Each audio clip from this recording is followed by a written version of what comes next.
All right, guys, coming to you live, Bryan Mendenhall. Hey, today I'm gonna give you some free game. So if you're an insurance agent, you wanna make more, you wanna sell more, you wanna help more clients, I'm gonna give you a tip.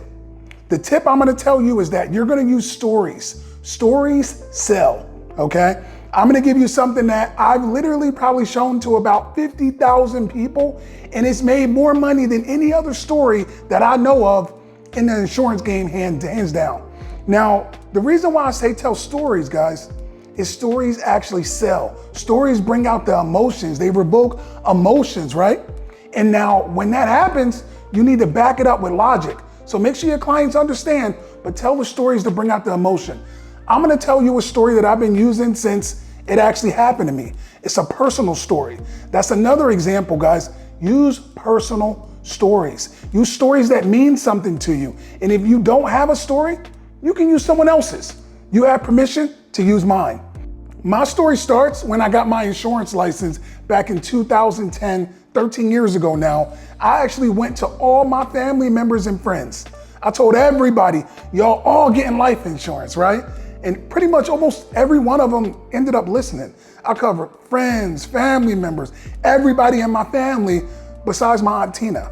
So when I first got my insurance license, I went to my Aunt Tina along with all my other family members and I said, hey, we need to get you this coverage. Everybody's getting protected right now. She actually had 3 times her salary through her job. She made 100 grand a year. So when making 100 grand, that's $300,000.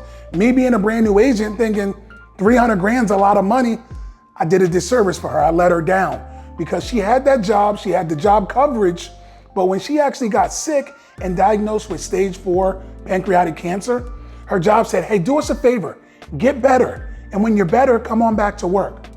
Unfortunately, nobody actually gets better from stage 4 pancreatic cancer.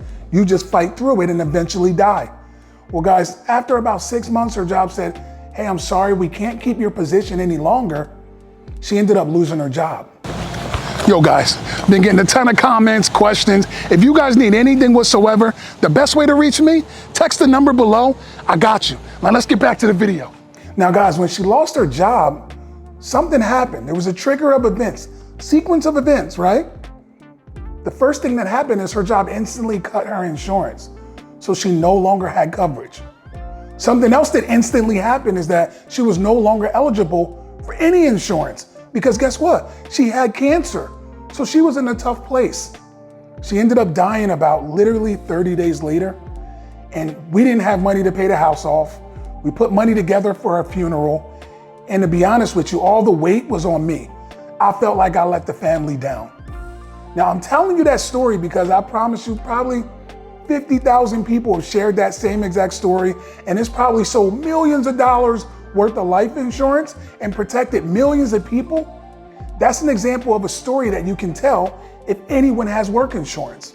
Think about how many clients you talk to and they have work insurance, so they're covered. Ask the questions, find out if they have work insurance, and if they do, you need to crush that work insurance with my Aunt Tina's story. Hopefully, guys, that helps you. Use it. And think of your own. If you got some stories, think about ways that you can use stories to sell because they bring out the emotions. I don't let my families down. You shouldn't either. If you guys need anything, you know where to reach me. See you guys.